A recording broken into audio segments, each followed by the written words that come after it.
¿qué tal amigos? ¿Cómo están? Esto es Juntos pero no revueltos. Me da mucho gusto saludarlos. Aquí hablamos con todos, de todos y para todos. El día de hoy me da muchísimo gusto volver a recibir y platicar con el escritor Francisco Martín Moreno, escritor y periodista. Un saludo, querido Francisco, hasta México. Bienvenido, me da mucho gusto saludarte. Igualmente, Juan, gracias por permitirme hablar contigo y con tu enorme audiencia. Claro que sí, gracias. Al contrario, querido Francisco, siempre un placer.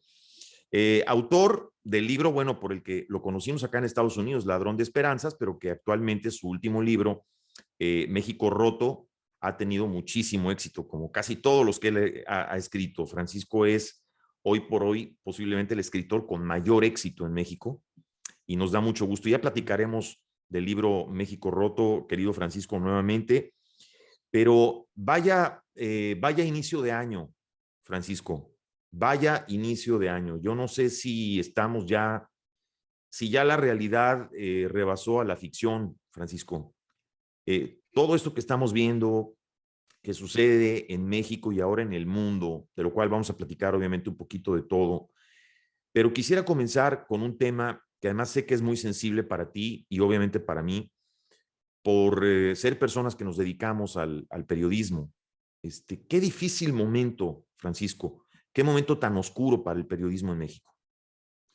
Bueno, yo te diría que no recuerdo haber padecido un momento tan trágico, donde las garantías individuales, donde la libertad de expresión estuviera tan amenazada como en esta coyuntura, ¿no? Es decir, es propio también de toda una articulación socialista, comunista del presidente de la República, que evidentemente pues, no coincide con la libertad de expresión, como no coincide Maduro, como no coincidió Castro, como tampoco coincidió Chávez y como tampoco coincide Ortega, ¿no? Ortega, ya vimos el dictador nicaragüense, pues que tiene en la cárcel a casi toda la oposición.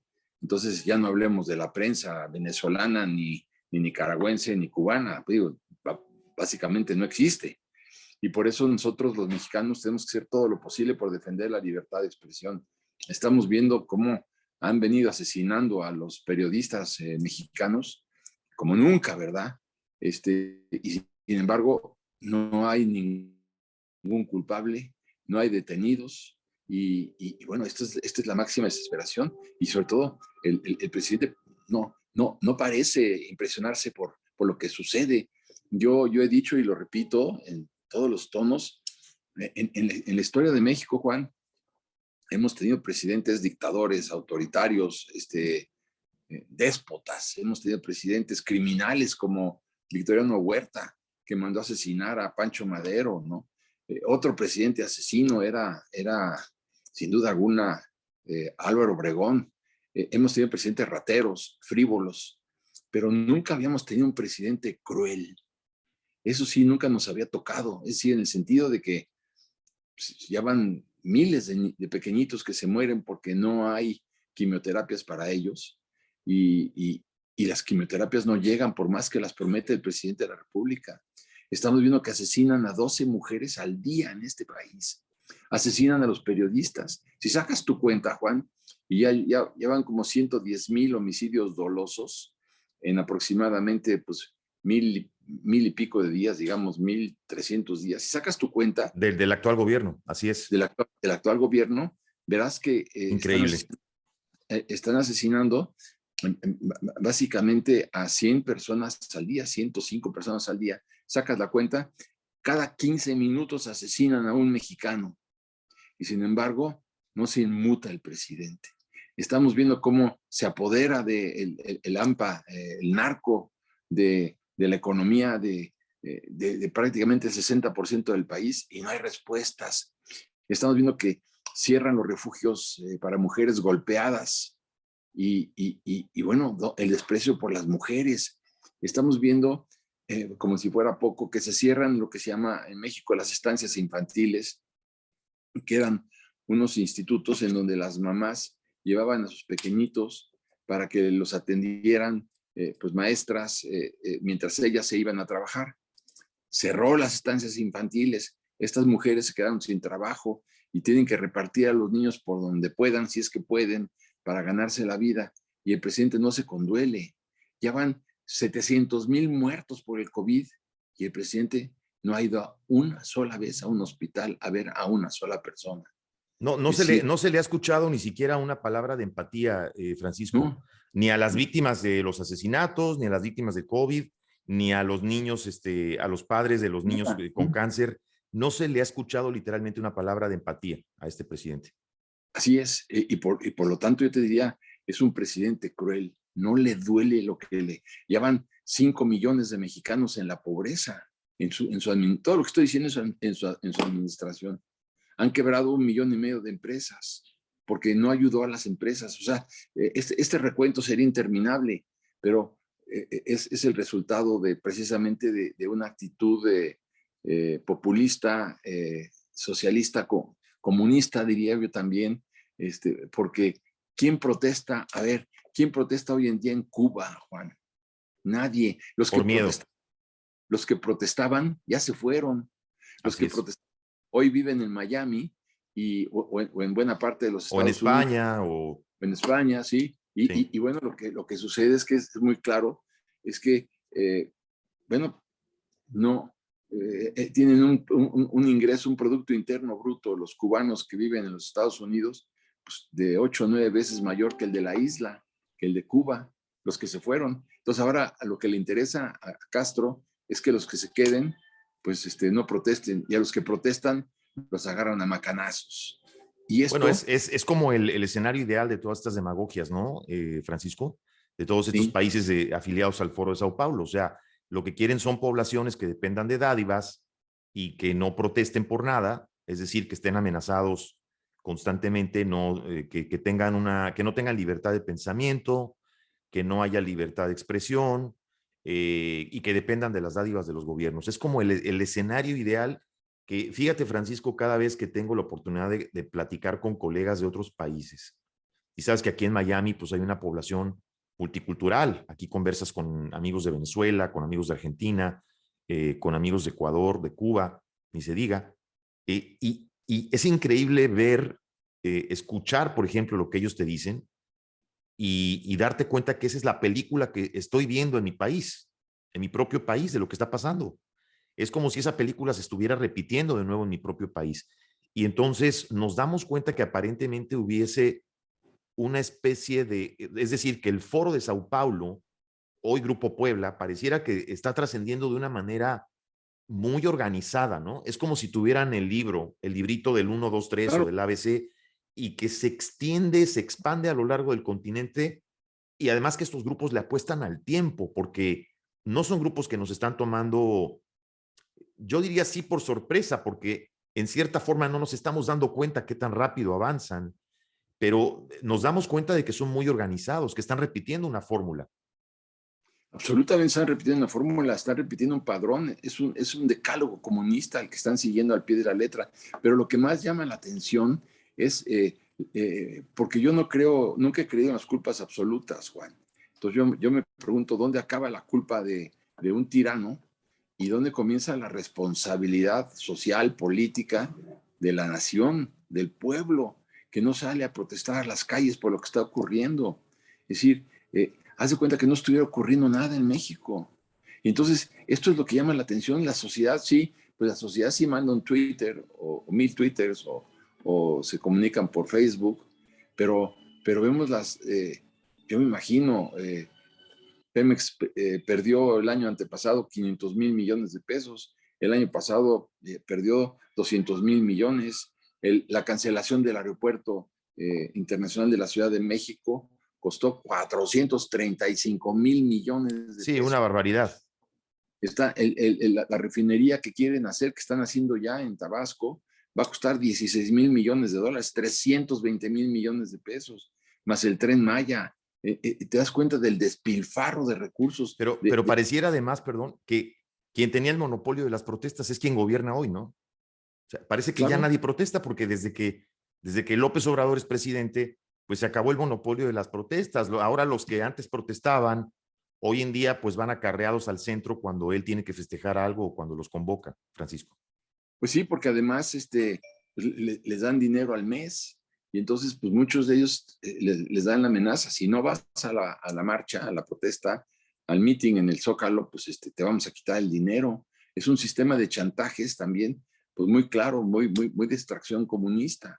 Yo creo que, y cuando hablas de estos temas en México, mucha gente se escandaliza porque dice que no es cierto. Pues, ¿cómo no va a ser cierto cuando tú ves que están quebrando las empresas? Hay un pleito, por más que digan que no, en contra de los empresarios, que son los que generan recursos. Los empresarios están viendo que el año antepasado tuvimos una contracción económica de menos 9%. Y en el primer ejercicio que dijo López Obrador en el 2019 que íbamos a crecer al 4, no es cierto, decrecimos el 0.1. O sea, y el año pasado también no crecí, y tampoco vamos a crecer ya. El primer indicador de enero es catastrófico. ¿Por qué? Porque no hay inversión. ¿Por qué no hay inversión? Pues porque simple y sencillamente no hay certeza jurídica. Y si no hay certeza jurídica, nadie va a traer su dinero. Mira lo que está pasando con la industria eléctrica. Es una violación flagrante al Tratado de Libre Comercio, al TEMEC, y sin embargo no les importa. Bueno, hasta que el gobierno de los Estados Unidos y el gobierno de Canadá apliquen el capítulo de sanciones que está establecido en el TEMEC, que son sanciones draconianas, que van desde el embargo de bienes en cualquier parte de los Estados Unidos y de Canadá, de los mexicanos. No nos podemos imaginar lo que puede suceder a México. Y entonces, pero sin embargo, no les importa espantar a la inversión extranjera ni a la nacional, que es la que crea empleos, que es la que genera divisas, que es la que paga impuestos. Entonces, yo creo que mientras esto siga así y nadie proteste, pues es proporcional, porque mientras él más se crece porque nadie protesta, pues la sociedad se empequeñece cada vez más por miedo, por temor, por lo que tú quieras.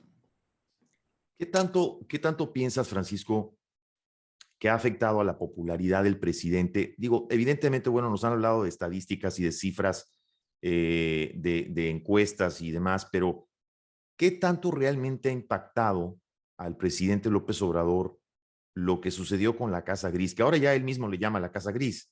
Y vemos que no ha soltado este tema en más de un mes. Es decir, es un tema constante en todas sus conferencias mañaneras. Todas las mañaneras no deja de sacarlo, es decir, se ve, se nota a leguas que le dolió de verdad, que le pegó donde le duele, pero ¿qué tanto realmente esto afecta, pienso yo, políticamente y popularmente al presidente? Mira, yo te diría, había una encuesta el otro día donde decía que el 45% del electorado no sabía nada de la Casa Gris. Entonces, con esto tienes ya un dato muy importante. Tienes un voto duro ahí de gente muy ignorante que, pues, que no ve, además, ver la televisión en México, por lo general, en el tema noticioso, pues es una catástrofe porque haz de cuenta que estuvieron viviendo en Alicia, el país de las maravillas, ¿no? Sí, Es decir, están cooptados todos los medios prácticamente, los claro, porque medios masivos me refiero. son concesiones, y claro, pues te quitan la concesión con cualquier pretexto y ya no puedes transmitir. Entonces, pero bueno, en un Estado de Derecho esto no sucedería. En un Estado de Derecho donde por cualquier pretexto te quieren quitar la concesión, pues tú vas a un juez, pero estamos viendo que aquí hasta el presidente de la Suprema Corte de Justicia de la Nación ya es morenista y hace votos que están Que por cierto, contra una actitud vergonzosa vergonzosa. del ministro presidente de la Suprema Corte. ¿Cómo se puede entender, Francisco, que un hombre así cambie de valores, ¿no? Tan repentinamente y que además tenga todavía enlatados, que tenga enlatadas tantas controversias desde 2018, Mi, completamente arrodillado al poder, ¿no? mi interpretación, Juan, es que pues cada mexicano tiene escondido un muerto en el closet y me temo que López Obrador ya encontró el muerto del señor Saldívar. Yo ya no le digo ni licenciado, ni presidente, ni sino el señor No, bueno, Saldívar. claro. Entonces, yo creo que no lo sé, no lo puedo afirmar, no lo puedo comprobar, pero yo me imagino que algo le sabe y lo que le sabe debe ser muy serio, pues para obligarlo a hacer todo lo que está haciendo, donde ya ha protestado la barra mexicana de abogados y quiero ver a qué hora van a protestar el resto de los ministros de la Corte, diciéndole que ya es hora de que se vayan, aun cuando se va a fin de año, pero bueno, yo creo que es muy importante que se reaccione. Pero lo que yo te estaba diciendo es que los medios de difusión masiva pues no están informando, la televisión, por ejemplo, pues no está informando lo que acontece en México. Y esto no se vale. Y claro, por eso hay 45% de personas que ven la televisión por la tarde y ven telenovelas, que es inducirlos a un proceso de estupidización, de idiotización de la nación. Y claro, no están informados. Y claro, yo no me quiero imaginar lo que sería este país si tuviéramos una televisión contestataria como la de los Estados Unidos. En Estados Unidos, hace poco que estuve por ahí, fui a dar una conferencia, pues en la noche prendí la televisión y claro, tienes todas las corrientes pro-Trump, contra Sí, Trump, así es. pro-Biden, anti-Biden, Pero libremente y con crítica abierta, ¿no? abierta y Así dicen todo es. lo que tienen que decir. Aquí en México no ocurre eso. Y entonces, pues la gente no está informada. Y contestando tu pregunta, si 45% del electorado no sabe lo que es la casa gris, entonces, pues mucho menos va a bajar la popularidad del presidente. Por más que hay otro dato muy duro, bueno, datos muy duros que me encanta compartirlos contigo. El primer dato Gracias. duro, durísimo, durísimo, Juan, es que en el año 2018, cuando lamentablemente llegó López Obrador al poder, él llegó con 30 millones de votos. Esto es incontestable porque lo dijo la máxima autoridad electoral de este país, que es el INE. Bueno, Así es. en las elecciones intermedias de ahora del 6 de junio del 2021, del año pasado, en lugar de que Morena tuviera sus mismos 30 millones de votos, tuvo 17. O sea, perdió 13 millones de votos. Claro, tuvo votos también el Partido Verde, tuvo votos también el Partido del Trabajo, y eso le ayudó, pero el desplome de Morena, o sea, porque Morena es López Obrador, fue casi la mitad de la población. Eso es un dato. Otro dato importante para medir la popularidad del presidente de la República es que ya no hace sus viajes en avión de línea. Antes se iba en Aeroméxico o en Sí. Volaris, ahora ya no. ¿Por qué? Porque nos cansamos de ver videos que tomaban los pasajeros lanzando una cantidad de De insultos, mentadas de madre. Sí, sí, sí, increíble. improperios, chiflidos, hasta que dijo, ya no voy a viajar más en avión. Pero luego dijo, bueno, pues llego viajo en avión del ejército y tomo ahí mi automóvil y llego al meeting y ya tampoco puede porque ha habido muchos lugares en donde ni siquiera lo han dejado bajar del automóvil. Sí. O sea, y mismo ayer, ahora acabando contigo, te voy a mandar un video de un lugar al que llega en helicóptero y nadie lo saluda. Entonces, para mí son datos muy importantes que hablan de la popularidad con independencia de las encuestas, porque ¿cómo hacen las encuestas? Por teléfono. Entonces, claro, llaman por teléfono, descuelgas el teléfono. Oiga, ¿está usted con López Obrador? Sí. Sí, y aparte, ¿qué escenario toman, no? Digo, ¿qué segmento realmente toman estas encuestas? Muchas no Claro, toman ni siquiera un segmento significativo del padrón electoral, ¿no? claro que no. Entonces, bueno, pues, ¿y a quién le llaman? Esas encuestas para mí, perdón, pero son francamente muy vulnerables. Entonces yo creo que, y hay otras encuestas que ya te dicen que ha perdido, que llegó con el 81%, que tampoco lo creo, pero bueno, y que ahora nada más tiene el 50% de popularidad. Lo que está salvando al presidente por el momento es que estamos recibiendo el año pasado 51,000 millones de dólares de las remesas. Así es. Y estas remesas hacen que si a una familia le llegan $300, $400, pues le están llegando 8,000, 9,000 pesos, pues que son buenísimos y que entonces te ayudan a combatir la inflación. Tienes para las medicinas, si encuentras medicinas, tienes para colegiaturas, en fin. Pero ahora se empieza a descubrir que en el último año crecieron 27% de las remesas de golpe. Sí. Y entonces el gobierno de los Estados Unidos está empezando a investigar este incremento brutal del 27% en un año y descubrieron que buena parte de este dinero es una lavandería de dinero que están utilizando Tremenda. los narcos para mandar dinero entre ellos. Entonces, si esto es así y se demuestra, el presidente Biden tarde o temprano le va a meter la mano a las remesas, porque no todas son las que te estoy diciendo que le llegan $400 a una familia que está pues muy necesitada. sino que es dinero negro del narco que lo están lavando a través de las remesas. Cuidado. Una buena parte, por lo menos de ellas, o sea, una Una parte de buena parte. ellas. Pero Una fíjate buena. lo increíble del asunto, porque México está viviendo de las remesas, prácticamente se está sosteniendo de las remesas. Pero aún así, nuestro gobierno insiste en dinamitar todos los puentes con Estados Unidos. Ya el Congreso de los Estados Unidos le está poniendo una presión tremenda a Biden para que interceda por la parte que tiene que ver con las inversiones en México, que además tú bien sabes, Francisco, no hay nada más que le duele al gobierno de los Estados Unidos que las inversiones, que sus propias inversiones, que son inversiones de los contribuyentes. Y entonces Biden está recibiendo una enorme presión. Pero déjame ir un momentito, antes de dejarte ir, un momentito a lo que sucedió hace poco, Francisco, para conocer tu opinión. Y hablabas de los medios, pero también hemos visto cómo estos espacios en Twitter, por ejemplo, como el Spaces en Twitter, han ido creciendo paulatinamente. Estos foros donde obviamente la gente puede hacer sus preguntas, hay interlocución con personalidades. Eh, Acabamos de ver recientemente a través de Sociedad Civil México, pues un tweet, Spaces que rompió el récord a nivel mundial por la participación. Hubo cerca de 60 y tantas mil personas, obviamente externando su apoyo no solamente a Carlos Loret de Mola, sino al periodismo en general, ¿no? En aquel entonces fue principalmente Carlos Loret porque acababa de suceder lo de la Casa Gris. Pero yo pregunto, de pronto yo me cuestiono y digo, ¿será posible que esas 63,000 personas que vemos en los medios y tanta gente que vemos en los medios quejándose, poniendo tweets todos los días, sean capaces de salir a la calle?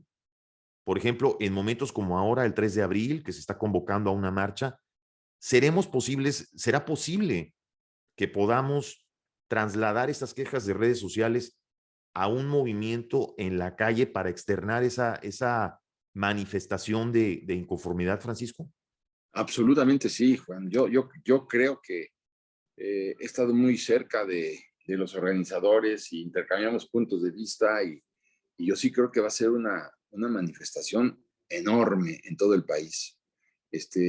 Hay un gran hartazgo por todo lo que está sucediendo, ¿no? Es Y decir, perdón, para dar el horario, aprovechando porque es 3 de abril, ¿verdad? sí, Y se está convocando el 3 de abril. ¿En qué lugar, Francisco, para que el público sepa? en todo el país. En todo el país.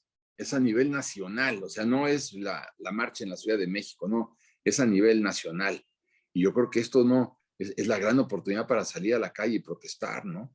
Y protestar por lo que está ocurriendo, ¿no? Y Digo, bueno, y ya, aprovechamos para invitar amigos de México que quieran externar y obviamente a los que no son de México, pero se quieran unir a esta marcha acá en los Estados Unidos o en el país donde vivan, que externen su inconformidad y de pronto pueden ir a un consulado o a la embajada, ¿no? claro, sí, pero lo importante es que asistan la organización es nacional, entonces es importante que todo el mundo asista para protestar pues, por todo lo que está sucediendo, no nada más por la libertad de expresión, sino esto mismo de la revocación del mandato es una gran tomadura de pelo, ¿no? Es una, que haya personas con talento que no se den cuenta que esto es un juego del presidente. ¿Cuándo se ha visto que un presidente de la República está estimulando un proceso como el de la revocación del mandato? Voy a hacer este proceso para que me corran. ¿Cuándo has visto Así tú una es. cosa parecida? Es evidente que aunque gane no se va a ir porque si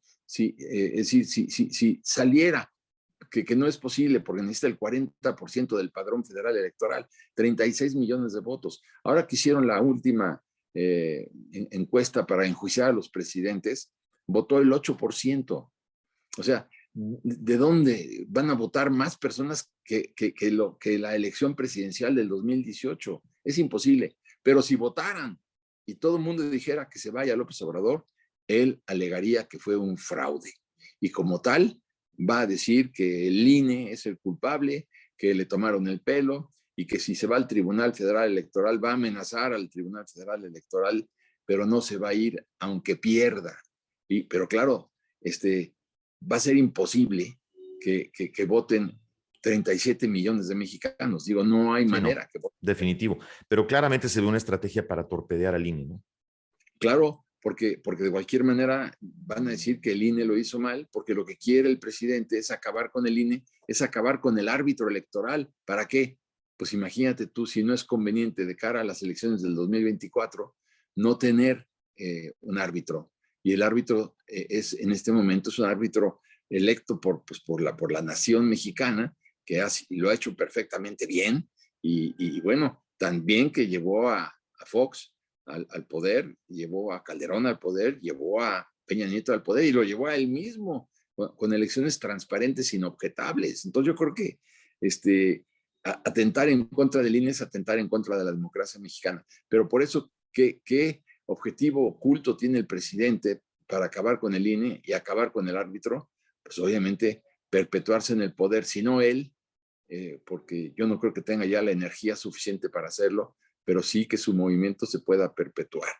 Y tome en cuenta un dato importante para concluir, es decir, vienen las elecciones el año que entra, en abril del año que entra, de los nuevos consejeros y del consejero propietario. Y lo eligen por 9 años.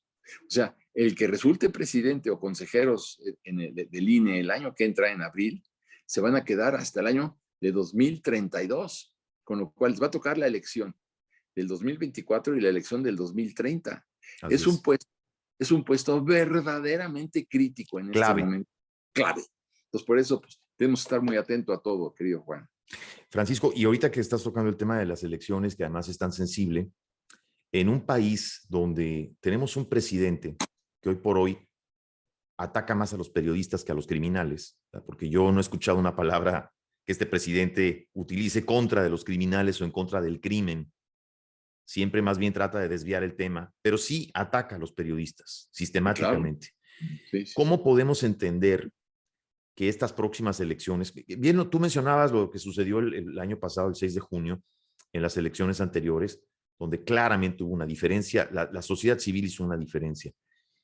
¿Se puede pensar que en las próximas elecciones del 2024, ante el poder que tiene este gobierno, me refiero económicamente, ante el poder que este gobierno le ha dado a los militares en México y ante sus relaciones que tiene con el crimen organizado, puede haber miedo, puede haber un brazo operativo que es el crimen organizado y un brazo ejecutor que es el ejército para mover los resultados de las próximas elecciones? Pues mira, lo que estás diciendo es verdaderamente impensable, pero lo que también creo, Juan, es que si bien es cierto que es impensable, pues todo, llega un momento en que dices que todo puede suceder. ¿Por qué? Porque si tomamos en cuenta lo que ya sucedió el año pasado, en todo lo que fue la cuenca del Pacífico, se robaron las urnas, se robaron las boletas, se robaron las actas y el narco impuso a quien se le dio la gana. O sea, ¿quién ganó las elecciones en 2021? Cuando asesinaron a por lo menos eran 100 candidatos y otros tantos por amenazas y vimos cómo ganaron varios estados, ¿no? De una manera muy extraña. No ganaron, se robaron las urnas. Se robaron las urnas. Se robaron las urnas, se robaron las boletas y se robaron todo y se robaron las actas. O sea, ¿quién ganó en Sinaloa? ¿Quién ganó en Sonora? ¿Quién ganó en Campeche? Toda la cuenca del Pacífico? Qué curioso que es donde pues, hay mayor producción de narcóticos, ¿no? Entonces, sí, ya lo vimos, ya vimos que sucedió y ¿por qué no va a volver a suceder, no?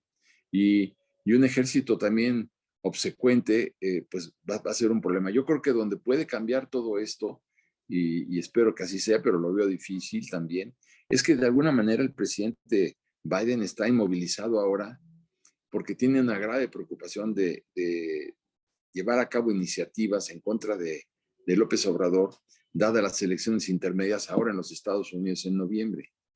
Entonces, cualquier patinada de él, cualquier error, lo van a capitalizar los republicanos para, pues para perder, que pierde el control del Congreso, que lo tienen ahora muy precario, pero lo tienen los demócratas. Entonces, yo creo que uno es el presidente Biden ahora, antes de las elecciones intermedias, y otro va a ser si logra consolidar su poder y se queda con el control del Congreso de los Estados Unidos, lo cual pues está difícil, pero bueno, todo es posible. Así creo yo que tomaría medidas pues muy claras, muy por ejemplo, como aplicar las leyes patrióticas. Si esto llegar a darse, aplicar las leyes patrióticas que hablan de que podían declarar que que los narcotraficantes mexicanos son terroristas. Son terroristas, así es. Que Se eso es declara, lo que mucha gente quiere, es lo que muchos estuviéramos esperando. Ser a lo mejor tal vez una medida extrema, pero tal vez lo único que lograría parar esto, ¿no? Aparentemente. terrible medida, porque en México tendría una pésima lectura, pero por otro lado, la descomposición a la que está induciendo el narco en México es verdaderamente ya terrible. Entonces, esto que estamos hablando de las leyes patrióticas no lo va a poder instrumentar el presidente Biden antes de noviembre, si es que lo quiere instrumentar. Pero vamos, el avance, cómo están cooptando al ejército, lo están comprando el ejército, que era una institución respetable, porque todo el mundo decíamos, ¿cuáles son las instituciones respetables? Por lo El menos banco, la más confiable, era la que mejor imagen ¿sí? tenía ante la opinión pública, ¿no, Francisco? Así es, junto a instituciones respetables, pues el Banco de México, instituciones respetables, el INEGI, la Comisión Nacional de Derechos Humanos, institución respetable, también era el ejército y el INE, y ahora, bueno, el INE sigue siendo respetable, pero el ejército pues empieza a estar ya muy cuestionado, porque vemos que los mandan a las casetas de cobro para cuidar que no se roben y los ves retratados ahí parados sin hacer absolutamente nada. Creo yo que estamos enfrentando va a ser tan difícil, Juan, darle la vuelta en U a México, o sea, cuando acabe este catastrófico gobierno, dar la vuelta en U va a ser muy difícil. No, y Porque además lo que vemos un saqueo impresionante de recursos, Francisco, un saqueo descarado de recursos en todos los niveles, nepotismo, amiguismo, contratos preasignados, o sea, como nunca se ha visto antes. Yo de repente me pongo a pensar, ¿cuánta chamba tendría después de este sexenio tu personaje Alfonso Madariaga, el personaje de tus libros, Alfonso Madariaga? ¿Cuánta chamba tendría para rastrear lo que literalmente se están robando? sí, bueno, pues, digo, como nunca, y el presidente sigue insistiendo que ya se acabó la corrupción y saca su pañuelito, ¿no? Pero sin embargo, pues toda su familia está involucrada, casi toda, tíos, hermanos, hijos, amigos, compadres, todo el mundo está involucrado, y esto es lo que, bueno, puede ser precisamente la debacle de él, porque ya en este momento la gente se dio cuenta, el periodismo se dio cuenta que ahí le duele, y ahí es donde le van a dar más. No tengo la menor duda. Sí, seguramente. Yo no me dedico a la investigación periodística, pero yo creo que por ahí va a venir pues, ¿por qué? Porque pues Pareciera que le jalaron la hebrita al hilo sí. y aparentemente va a salir más cordón. Por lo Y es, menos así se ve. y es que todo todo está podrido, Juan, todo está podrido, y entonces pues tampoco va a ser una tarea muy complicada, todo está podrido, y entonces es la gran oportunidad de una oposición que parece anestesiada, empresarios que están anestesiados, periodistas que están asustados, o unos están asustados, los otros están comprados, están sobornados, pero bueno, yo creo que muchos periodistas que no están en esa condición, periodistas con un gran sentido de la dignidad y del honor, están en la batalla, y esto es lo mejor que nos puede pasar a todos nosotros, que tengamos un auditor de ese tamaño como es el periodismo, que denuncie lo que está ocurriendo en este país. Y creo que ha habido una gran resistencia, y continuará, no tengo la menor duda. Definitivamente. Francisco, tu libro México Roto. ¿Cómo va México Roto? México Roto es la continuación de Ladrón de Esperanzas, que fue por el que tuve el gusto de entrevistarte la primera vez. ¿Cómo va tu libro México Roto? Bueno, va muy bien con todo y la pandemia, estoy contento, el resultado pues no pudo ser mejor. Es una novela que habla de lo que acontece en este país, y si me permites te diría que lo que está sucediendo al final de mi novela de México Roto se está llevando a cabo en la práctica. Sí, Yo, eso te iba a decir. sí, yo creo que mi personaje... Martinillo. no, Ah, Antonio Lugo Lea, así AMLO, es. al final de la novela está en el balcón de Palacio Nacional pidiéndole a Dios que se lo lleve, como se llevó Dios a Chávez, y Chávez ya no asistió a la catástrofe de la revolución bolivariana. Y él dice, Dios mío, por favor, ven por mí, porque yo ya veo que no tengo control de esto, no tengo manera de darle la vuelta a esto, ya no tengo tiempo, pero tampoco tengo energía. Llévame a tu lado, Dios mío, ¿no? Y yo creo que el presidente ya se dio cuenta de que esto no tiene remedio, de que no hay nadie Que no puede, que no puede, no puede con el paquete.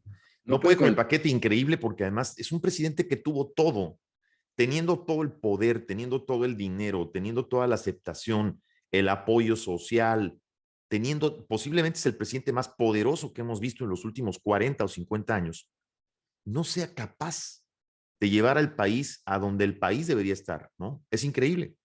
Desperdició su poder político, lo tiró por la alcantarilla, pero porque es un presidente que pretende gobernar por el espejo retrovisor y no por el parabrisas. Entonces Así es. quiere gobernar de acuerdo al contexto de Díaz Ordaz, el contexto de Luis Echeverría, y sin embargo, en 50 años, todo ha cambiado en 50 años en este país, sobre todo que hay 80 millones de celulares y la gente pues empieza a informar por los celulares, se empieza a informar por las redes. Ya antes, pues sí, acuérdate cuando Echeverría corrió a Julio Scherer del Excelsior en aquel 1976, pero pues ahora pues puedes correr a los directores de los periódicos, pero ves lo que está pasando en las redes, con YouTube, con Twitter, con Facebook, eso no lo puedes parar con nadie. Y con 80 millones de celulares, pues ya hay mucha gente que ni siquiera lee los periódicos, sino que se informa a través de las redes. Entonces, yo creo que el presidente está agotado, está frustrado, está muy enfermo y muy harto. Él creyó que con su figura de Tlatuani, ¿no? Como Moctezuma Xocoyotzin, que se imponía de tal manera que nadie pudiera verlo a los ojos, él creía que con su voz se iba a domar a este país y se da cuenta que no, se da cuenta que las redes dicen todo lo contrario. Y bueno, yo no me puedo poner en su lugar de imaginarme que todas las redes y muchos periódicos todo el día lo estén agrediendo. Y él se da cuenta de que ya no puede más. Yo siento que está... El otro día dijo, en esa reunión que tuvo con periodistas en Palacio Nacional la semana pasada, dijo, ya estoy muy harto, estoy muy cansado. Y Así yo es. ya no quisiera seguirle, pero no tiene remedio, ¿no? Tendrá que seguirle, ¿no? Y ojalá que le siga hasta el 2024 para que los mexicanos nos sometamos a una purga gigantesca y se nos acaben todas estas tentaciones por elegir a populistas suicidas que vienen a destruir todo lo que hemos construido los mexicanos en varias generaciones. Y ojalá que se aprenda la lección. Y ahorita tocabas el tema de don Julio Scherer, que pues bueno, ahora se le viene una bomba a su hijo, caray, que ahora está en medio de la controversia. Vamos a ver cómo se desarrolla en los días que vienen. Querido Francisco, tú como periodista y como escritor, pues también has sido, pues, víctima o también has sido objeto de censura. Y también a ti mismo, pues, te ha tocado que haya medios que tengan miedo de entrevistarte. ¿A qué lo Sí. atribuyes? Pues mira, que ya hay una línea en el periodismo radiofónico, por ejemplo, en donde te advierten de la presidencia de la República a los concesionarios que no hablen mal del presidente, o que hablen mal, pero lo menos posible, que lo critiquen lo menos posible. Sí, que atenúen sus críticas. Esa línea ya existe, ¿no? Hoy por hoy en muchísimos medios. En muchísimos medios, y entonces, claro, en la radio escuchas sí críticos y todo lo que tú quieras, pero finalmente se está imponiendo una ley de censura en este país, lo cual es verdaderamente vergonzoso, ¿no? Y bueno, y trágico, porque es darle marcha atrás a las manecillas de la historia. Y sí, a mí ya pues me tienen muy limitado en los medios de radiodifusión, porque pues no soy bien recibido en la inmensa mayoría, y en la televisión ni hablemos. en la televisión, si voy a hablar de política, te dicen, usted disculpe, grabamos y yo le digo cuándo va a salir su programa, porque es una estrategia muy socorrida. Tú vas pensando que vas a pasar al aire, te hacen una grabación, y ¿sabes cuándo pasan la grabación? Nunca. Nunca, sí, claro. Entonces, Sí, bueno. pero fíjate que afortunadamente, querido Francisco, hemos tenido el gusto de todavía verte en diferentes medios, sobre todo medios digitales, lo cual siempre es un gusto verte y escucharte. Antes de dejarte ir, porque además siempre nos alargamos, siempre es un gusto platicar contigo y nos picamos platicando. ¿Dónde, por favor, pueden encontrar tu libro México Roto? ¿Y dónde te pueden seguir en redes, Francisco? Mira, lo pueden comprar en Amazon, lo pueden comprar digital para el Kindle, lo pueden comprar para el iPad, lo pueden bajar, pues ya sabes cómo bajas un libro, lo pueden comprar también impreso en gandhi.com, lo pueden comprar en Amazon también, lo pueden comprar en todas las plataformas. Voy a agregar, si me permites, que aquí en los Estados Unidos, para el público que nos escucha, lo tienen en Barnes & Noble, así que si lo prefieren físico, pueden ir a un Barnes & Noble que les quede cerquita y preguntar por el libro México Roto, del escritor Francisco Martín Moreno. Esa es una gran noticia, pero sí, si no lo encuentran porque se agota en Barnes & Noble, pues lo pueden encontrar sin ningún problema en Amazon y se los mandan en 2 días, el libro de México Roto. La van a pasar muy bien porque pues también tiene unos pasajes eróticos tremendos, que creo que en una novela, porque pues no es un ensayo, es una novela, pues ahí van a ver ustedes los problemas de Martinillo con Roberta, su mujer, la estrategia criminal de Madariaga para acabar con los presupuestívoros, con los rateros, con los y por eso digo que Alfonso Madariaga tendría mucha chamba, caray, en este sexenio. Yo creo que al término del sexenio tendría muchísima chamba, ¿no? Sí. Bueno, toda la chamba del mundo, porque bueno, ya ves que él decide empezar a matar a los rateros. Sí, hombre. Público, porque se da cuenta que no hay justicia en este país. Entonces, ya que no hay justicia y nunca nadie los va a encarcelar, entonces yo los voy a matar. Bueno, en fin, digo, ahí de ahí lo dejamos para que tus lectores, tu público, lo interpreten y lo vean. Querido Exacto. Francisco, siempre es un gusto platicar contigo. Gracias, de verdad, por haber estado con nosotros. Gracias por tu tiempo. A ti, Juan, te agradezco muchísimo y estamos en contacto. Gracias por tu generoso patrocinio. Al contrario, un honor, como siempre, tenerte amigos con nosotros. El escritor, periodista, Francisco Martín Moreno. No se pierdan, de verdad, el libro México Roto, vale la pena. Muchas gracias por haber estado con nosotros. Nos vemos y nos escuchamos la próxima.